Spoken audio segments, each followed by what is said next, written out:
पर क्या हुआ, दो मित्र आपस में बात कर रहे थे। बात करते करते एक बड़ी सुंदर सी महिला उनके पास से निकली। उनमें से एक मित्र ने पूरा 180 डिग्री अपनी गर्दन को घुमाया। श्री राधे। तो जैसे ही घुमाया तो दूसरे मित्र ने कहा, अरे क्या करता है, शर्म नहीं आती, अभी भाभी को बताऊं घर जाके, इतनी बुरे से ताड़ रहा है तू छोरी को। तो उसने बोला, भाई कितनी सुंदर है, देखने का तो मन कर रहा है, कितनी सुंदर स्त्री है। तो उस व्यक्ति ने बोला, अच्छा, जो बात कर रहा था, जो कह रहा था क्यों ताड़ रहा है, वो एक वैष्णव था। उसने बोला, अच्छा तुझे ये स्त्री सुंदर लगी? कहता, हाँ बड़ी सुंदर है। तो बोल ये बता कि तू कब तक इस स्त्री को याद रखेगा? तो उस व्यक्ति ने थोड़ा गिगल किया, हंसा और कहने लगा, मैं केवल तभी तक इसको याद रहूंगा जब तक कोई इससे ज्यादा सुंदर स्त्री मुझे नहीं मिल जाती, मैं देख नहीं लेता। उसने कहा, अच्छा एक बात बता, एक बार तू रोड से जा रहा है स्कूटर पे, तेरा रास्ते में हो गया टायर पंचर और बहुत सारे लोग गाड़ियों में जा रहे हैं, अलग अलग वाहनों में जा रहे हैं, तू कितनी कोशिश कर रहा है रोकने की, कोई रुकने को तैयार नहीं है। बड़ी बड़ी गाड़ी वाले भी जा रहे हैं, तेरी स्कूटर की पे तेरे मदद करने वाला कोई नहीं है। इतने में एक साइकिल वाला वहां से निकलता है। उस साइकिल वाले ने तुझे देखा कि तू परेशान है, हाईवे है, कोई हेल्प नहीं मिलेगी, वो रुक गया। जब वो रुका, उसने बोला, भैया कोई मदद कर दूं? तो तुमने बोला, हाँ भैया साहब मेरा स्कूटर पंचर हो गया, कुछ मदद कर दे। कोई बात नहीं, आप चिंता मत करो, आपकी स्कूटर का जो टायर है वो मैं लेकर जाता हूँ और वहाँ पे यहाँ से 1 किलोमीटर दूर एक टायर बनाने वाला है, वहाँ से बनवा कर वापस लाता हूँ, आप यहीं रुकिएगा।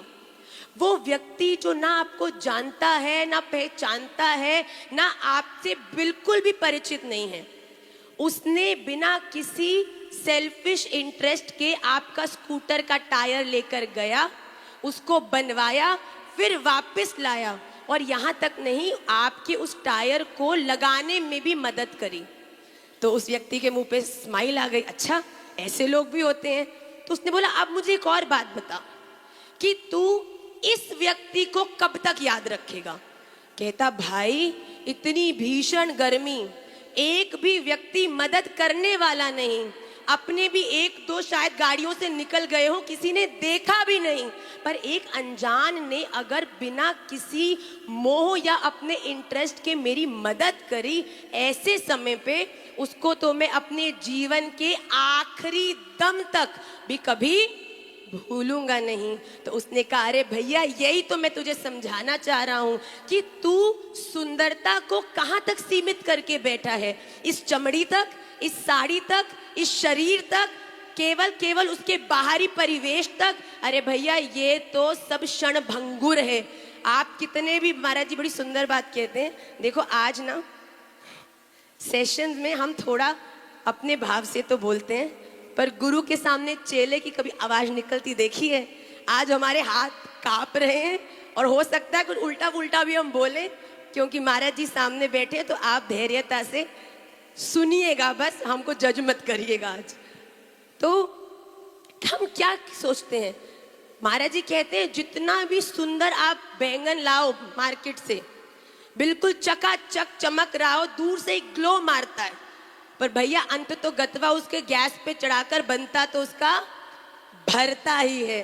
तो आप ये मत सोचो कि अगर आप बाहरी रूप से बड़े सुंदर हो तो ये आपने अपनी जीवन की सफलता को प्राप्त कर ली। नहीं भैया, महाराज जी ने अभी कुछ समय पहले एक भाव निकाला, आप सबने सुना होगा, 2 उसकी लाइन महाराज जी के संग हम अगर गुनगुनाएं, उसके बाद आज हम एक बड़े मुख्य भाव पे चर्चा करने वाले हैं। जब सुंदरता शरीर से नहीं है, शक्ल से नहीं है, चमड़ी से नहीं है, नाम से नहीं है, वस्त्र से नहीं है, तो हमें सुंदर बनाता क्या है? इस दुनिया की नजरों में हो सकता है आपको गाड़ी वाले लोग सुंदर मानते हो, अगर आपके पास अच्छी गाड़ी है, अच्छे गुची, लुई विटॉन और न जाने कौन से ब्रांड्स के आप कपड़े पहनते हो तो आपको लोग बड़े सुंदर मानते हैं। अगर आप ठाट बाट में रहते हो तो भैया आपको एक बात साची बोल दूं, इस दुनिया में रहने वाले ये लोग आपके प्रति केवल तभी तक आकर्षित रहेंगे जब तक ये सब आपके पास है। जब पड़ेंगी ना झुर्रियां, जब कोई समय अगर ऐसा ठाकुर जी ने कभी ना करें पर ऐसा अभाव जीवन में आएगा ना भैया, जो आज आपको वाह वाह करके सुंदर बोलते हैं ना, दूर दूर तक भी कहीं दिखेंगे ना। इसीलिए सुंदर बनने का पहला प्रयास तो क्या है? कर ले श्रृंगार। वाह, कर ले श्रृंगार, साजन के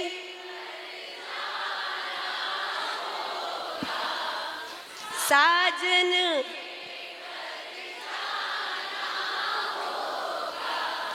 कर ले श्रृंगार, कर ले श्रृंगार। तो देखिए ये श्रृंगार क्या है? जो वो श्रृंगार, ये कोई साड़ी कुंडल लिपस्टिक वाला श्रृंगार नहीं है। जिस श्रृंगार की यहाँ बात हो रही है, आज उस श्रृंगार को धारण करने के 5 तरीके मैं जल्दी जल्दी आज के सत्र में आपसे शेयर करने वाली हूँ। वो तरीके जो आपके बाहरी परिवेश से दूर दूर तक कहीं पर भी संबंधित नहीं है।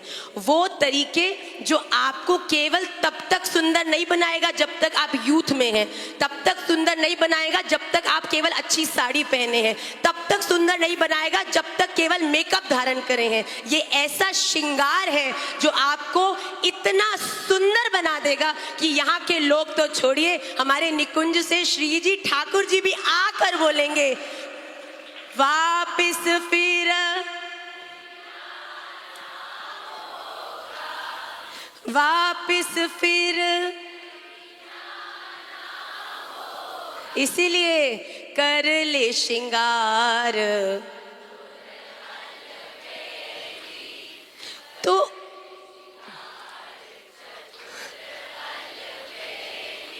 तो आज हम ये जानेंगे वो कौन सी वस्तुएं हैं जो साची हमको सुंदर बनाती हैं।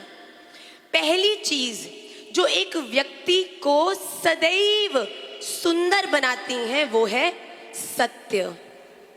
भगवान स्वयं कहते हैं, मैं कौन हूं? सत्यम परम धीमहि सच्चिद आनंद रूपाय विश्वोत्पत्त्यादि हेतवे तापत्रय विनाशाय श्री कृष्णाय श्री रामाय श्री गौराय। सत्य। एक बार पता क्या हुआ, बड़ी फनी बात है। 4 दोस्तों का एग्जामिनेशन था, तो वो लोग ने पूरी रात पार्टी किया और पेपर के लिए कुछ नहीं पढ़ा। अब जब सुबह हुई तो बड़ा घबरा गए, जाना है, एग्जाम है, क्या करें, पढ़ाई तो कुछ किया नहीं है।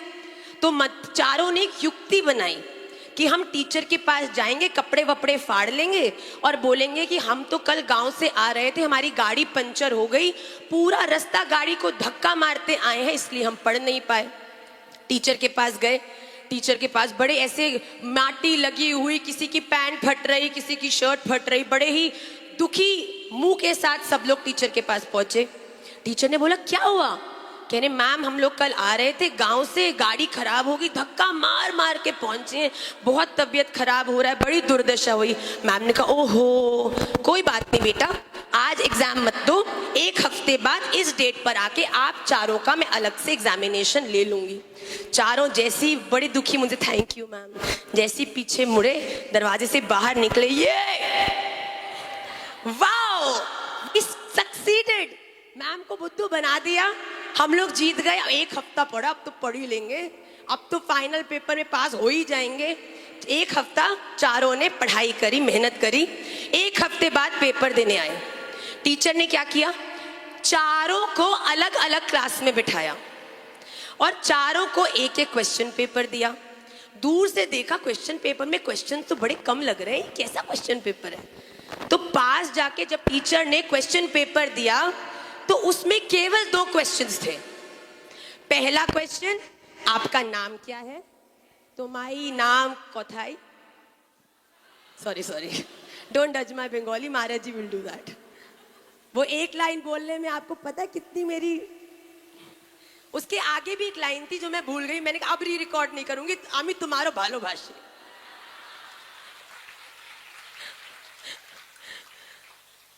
तो जैसे ही उन्होंने दूसरा प्रश्न पूछा, चारों के चारों की होश उड़ गए। क्यों? पहला क्वेश्चन था आपका नाम क्या है, दूसरा प्रश्न था ये बताइए कि आपकी गाड़ी का कौन सा टायर पंचर था। असत्य तो बोल दिया, पर असत्य को याद रखने की सामर्थ्य किसके पास थी? इतनी प्लानिंग असत्य की हो सकती है।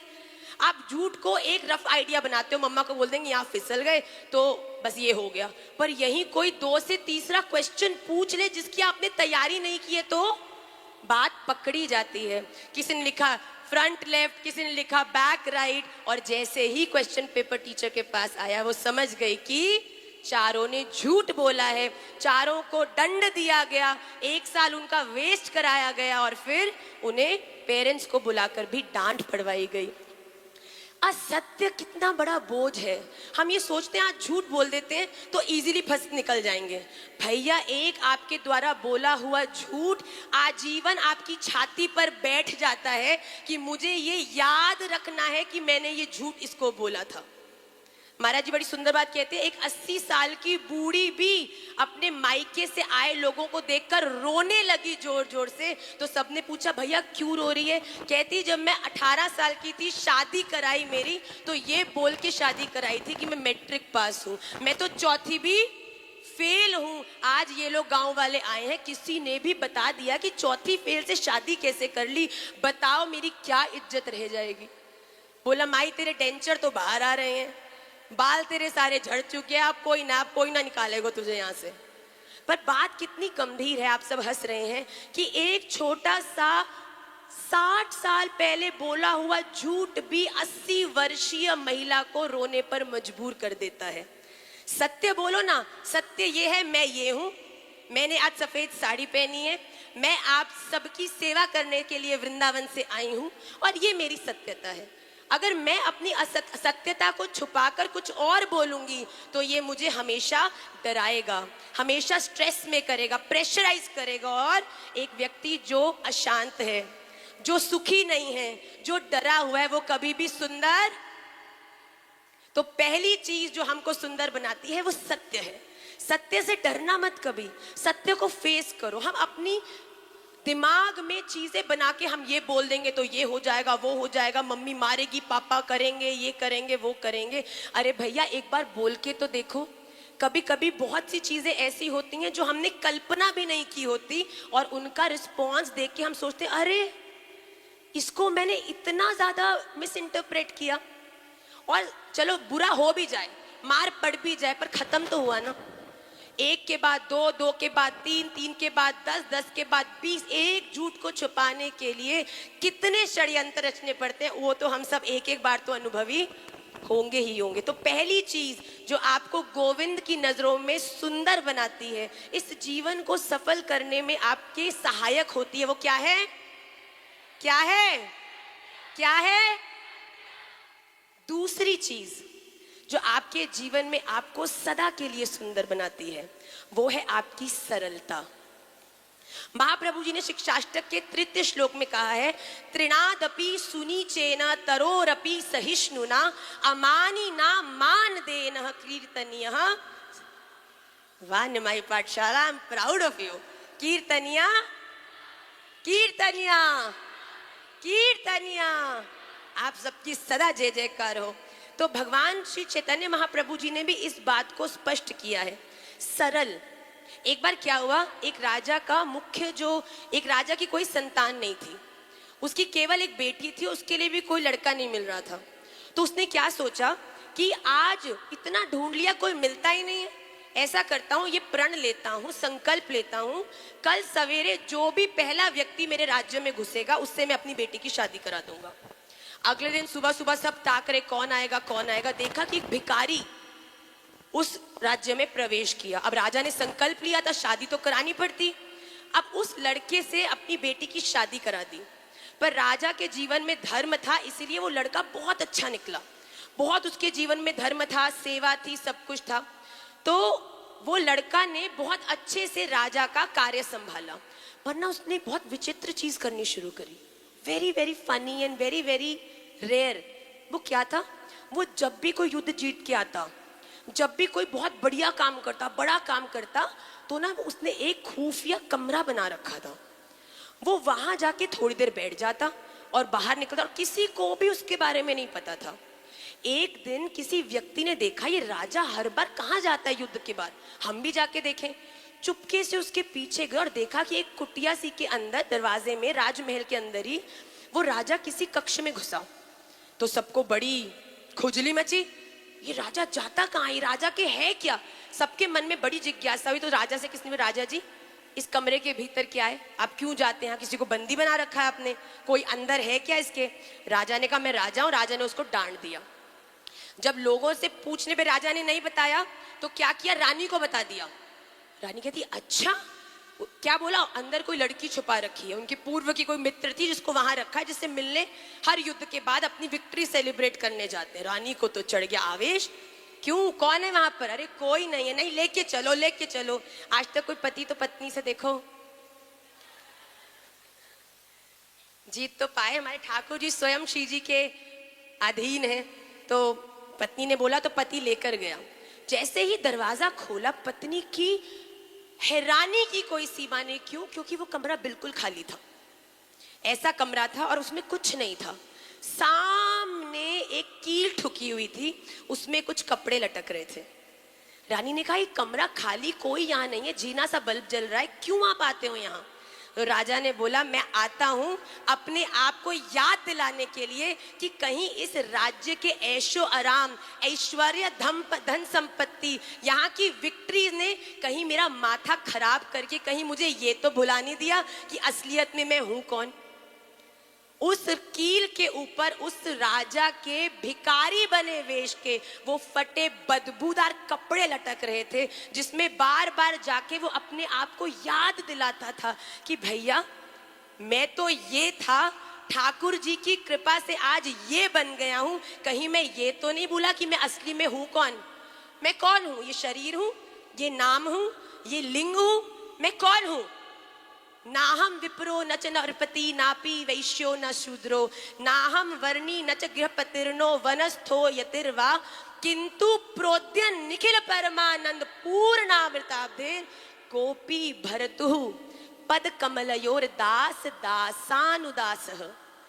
हमारे जीवन में हम बहुत बड़ी बड़ी उपलब्धियों को प्राप्त कर रहे हैं, पर क्या इन उपलब्धियों को प्राप्त करते करते कहीं हम ये तो नहीं समझने लग गए कि ये मेरी ही है और ये मेरे ही बल से मुझे मिली है। अरे भैया यहाँ पे तो दुनिया का पत्ता भी हमारे राधा रमन लाल की इच्छा से ही हिलता है। हमें हमेशा जीवन में सरल रहना चाहिए। ये सब कुछ जो हमारे पास है ना, ये केवल और केवल आपके किसी अनभिज्ञता में किए हुए अच्छे कार्य पर, ठाकुर जी नहीं, हमारे ठाकुर जी तो बड़े पक्के हैं भैया हिसाब के, हमारी श्री जी की कहीं करुणा दृष्टि पड़ गई है, जिसके कारण आज इस आनंद का हम अनुभव कर पा रहे हैं। तो पहली चीज जो हमें सदा सुंदर बनाती है वो है, दूसरी चीज जो सदा हमको सुंदर बनाएगी, आप कितने भी देखने में सुंदर हो पर अगर आपके स्वभाव में सरलता नहीं है, कोई आपसे बात करके खुश नहीं होगा। पर अगर आप देखने में कुछ कम भी हो पर स्वभाव से बड़े प्यारे हो ना, बड़े सरल हो, हर एक की मदद करने के लिए तैयार हो, मैं आपको साची कहती हूँ पूरी दुनिया आपकी सदा जय जयकार करेगी। तीसरी चीज जो आपको हमेशा सुंदर बनाती है वो क्या है, संवाद। एक संवाद ही जीवन के बड़े से बड़े विवाद को खत्म कर सकता है।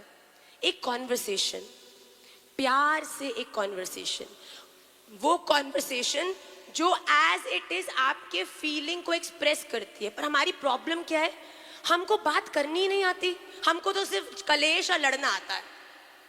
किसी को मिस कर रहे हैं, प्रेम करते हैं, ये व्यक्त करना है कि मिस करे तो मैसेज आता है, I will never talk to you, you are so mean, you have not message me even once, I hate you, bye. दूसरा बंदा सोचता भाई क्या कर दिया मैंने, बेचारा बंदा काम पर है। देखो फेमिनिज्म वाले लोग मेरे पीछे मत पड़ जाना, ये वाइसा वर्सा भी हो सकता है, पर जब हम किसी से प्रेम करते हैं, उसे मिस करते हैं, तो क्या कितना मुश्किल है ये लिखना। अगर दूसरा व्यक्ति व्यस्त भी है कि आप जब फ्री हो तो मैसेज करिएगा, आई मिस यू। मैं आपको साची बोल रही हूँ, आपका वो कटु मैसेज पढ़ के तो टाइम होगा भी तब भी व्यक्ति कॉल नहीं करेगा, भैया घर जाके ही सिमटूंगा, अभी बात करी तो ऐसी माथा खराब हो जाएगा। पर एक मैसेज अगर आपने आई मिस यू लिख दिया ना, मेरा दिल और मेरा अनुभव बोलता है, मैं तो बड़ी भाग्यशाली हूँ कि मुझे तो खूब खूब प्रेम करने वाला परिवार मिला है। पर आपने अगर, थैंक यू, अगर आपने अपनी बात को सही शब्दों में लिखकर भेजा ना, तो वो व्यक्ति समय निकाल के काम से बाहर जाके आपको कॉल या मैसेज करेगा ही करेगा। संवाद जो हमेशा सॉल्यूशन ओरिएंटेड है। हम प्रॉब्लम्स के बारे में बात करते थे, तूने ऐसे नहीं किया था, तूने वैसे किया, तूने ये नहीं बोला था, मैंने ये बोलना चाहा था पर तूने ये बोला था, तूने ऐसे किया था इसलिए मैंने ऐसे किया। नहीं, this will never give you solution. अच्छा, हम लड़ गए, मुझे ये चीज बुरी लगी थी, तूने ये चीज सोची, अच्छा अब क्या करना है जिससे हम लोग आगे के लिए बेटर हो जाएं। आज जो हमने अनुभव किया ये हमको दोबारा अनुभव नहीं करना पड़े, इसके लिए हम क्या करें।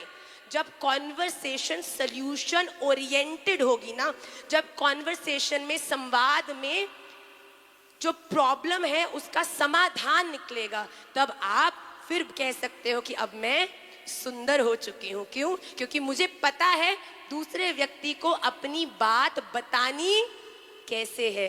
पहली चीज जो आपको सुंदर बनाती है वो है, दूसरी चीज जो आपको गोविंद की नजरों में सुंदर बनाती है वो है, तीसरी चीज जो सुंदर बनाती है वो है, चौथी चीज जो आपको सुंदर बनाती है वो है आपका दृष्टिकोण। एक अच्छी दृष्टि ही संपूर्ण सृष्टि को बदल सकती है। ये संसार कभी नहीं बदलेगा। अगर आप खट्टी चीज खा के बोल रहे हो कि ये मीठी क्यों नहीं लग रही और रो रहे हो, तो भैया ये चीज की प्रॉब्लम है, this is your problem, you are mentally not right. ये संसार का ही स्वभाव है कि ये सदा कटु स्वभाव का ही है। इसमें अगर आपको 2-3 अच्छे लोग मिल जाए ना, जो हितकारी हैं, जो अच्छा बोलते हैं, आपके लिए अच्छा सोचते हैं, उनको बिल्कुल हीरे होते हैं ना, कोहिनूर, उनसे भी ज्यादा संभाल के रखिए, क्योंकि ये पूरे ब्रह्मांड के स्वभाव से अलग जाके आपसे प्रेम करते हैं। एक बार एक व्यक्ति बड़ी प्रॉब्लम में, डिप्रेशन एंजाइटी में साधु के पास गया और कहा, साधु मेरी लाइफ में बहुत प्रॉब्लम्स हैं, तू मेरे को निवारण बता, मुझे पता है तू हल कर सकता है। साधु ने बोला, ठीक है तुम ऐसा करो, 1 महीने तक केवल हरा रंग देखना। तो उस व्यक्ति ने कहा, अच्छा ठीक है। आंखें बंद करी, पत्नी के हाथ पे, कंधे पे हाथ रखा, पत्नी घर ले गई और पहुंच गया। कुछ दिन बाद साधु उसके घर के बाहर से जा रहा था, तो सोचा कि एक बार पूछता चलूं कैसा चल रहा है, कुछ डिप्रेशन कम हुआ, एंजाइटी कम हुई। जैसे उसके घर को देखा, अरे भैया यहाँ तो एक सफेद रंग का घर था, ये हरे रंग का घर कहाँ से आ गया। बड़ा आश्चर्य में हुआ, हरा रंग का घर। तो कोई बात नहीं, जैसे दरवाजा खटखटाया, अंदर से गार्ड निकला। गार्ड की टोपी हरी, यूनिफॉर्म हरी, जूता हरा, चश्मा हरा, सब कुछ हरा। बड़ा हैरान, क्या हो गया भैया, किससे मिलने आए हो? जी वो मेरा एक शिष्य रहता है, उससे मिलने आया हूँ, थोड़ा तो उसका मूड बड़ा खराब था तो मिलने आया हूँ। सब ठीक है? हाँ हाँ अंदर जाइए। अरे राधा रमन लाल, भीतर प्रवेश किया, चलो घास तो हरी ही होती है, पर दरवाजा हरा, अंदर गया, टेबल हरा, कुर्सी हरी, दीवार हरी, सब कुछ हरा। अंदर से पत्नी निकल के आई हरी साड़ी में। गुरुजी प्रणाम। माई ये सब कुछ हरा है कि मेरी आंखें खराब हो गई, सब हरा दिख रहा है? तेरी नहीं नहीं, मैं इनको बुलाती हूँ, ये बताएंगे। जल्दी से जाकर उनको निकाला। वो आए अंदर से, भैया छड़ी भी हरी, कपड़ा भी हरा, बाल भी हरे।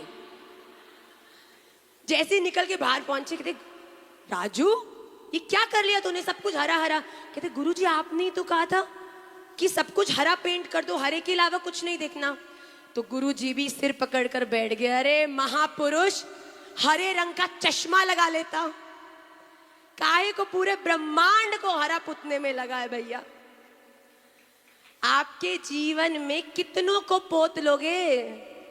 बच्चों को पोत लोगे, चलो डरा धमका के पतियों को पोत लोगे, पत्नियों को पोत लोगे, कितनों को पोतोगे? पर भैया जिस दिन आपकी दृष्टि बदल गई ना, उस दिन ये सृष्टि अपने आप ही फिर किसी को बदलने की जरूरत नहीं है। जिस दिन पता चल जाएगा ये खट्टा है तो खटाई देगा, ये मीठा है तो मिठाई देगा, ये कड़वा है तो कड़वाहट ही देगा। पर अगर कड़वे को मीठा समझ के खाओगे और खट्टे को कड़वा समझ के खाओगे तो प्रॉब्लम उसकी नहीं, हमारी है। अपने जीवन में बिल्कुल राधा रमन लाल को साक्षी करके अपना बेस्ट देते जाओ, क्योंकि अपना बेस्ट देने के बाद राधा रमन लाल जो करेंगे बेस्ट करेंगे। तो पहली चीज जो हमको सुंदर बनाती है वो क्या है? दूसरी चीज जो सुंदर बनाती है वो क्या है? तीसरी चीज जो सुंदर बनाती है, चौथी चीज जो सुंदर बनाती है, और आखिरी चीज। ये महाराज जी ने सुंदर नगर में एक अद्भुत कथा करी, उसकी प्रसादी लेकर हम कहते ना, तेरा तुझको अर्पण क्या लागे मेरा। तो महाराज जी की सुनाई बात उनके सामने ही आज दोबारा उनको कहते ना कि महाराज जी आलू चावल महाराज जी ने बनाने सिद्ध करने सिखाए, और अब कभी कभी हम ही सिद्ध करके इनको खिला देते हैं। तो अभी वैसा ही फीलिंग आ रहा है कि महाराज जी ने जो सिखाया वो ही उल्टे पुल्टे शब्दों को घोला मोला करके महाराज जी को ही अर्पण कर रही हूँ। पर आखिरी चीज जो आपको सुंदर बनाती है वो कौन है? राधा रमन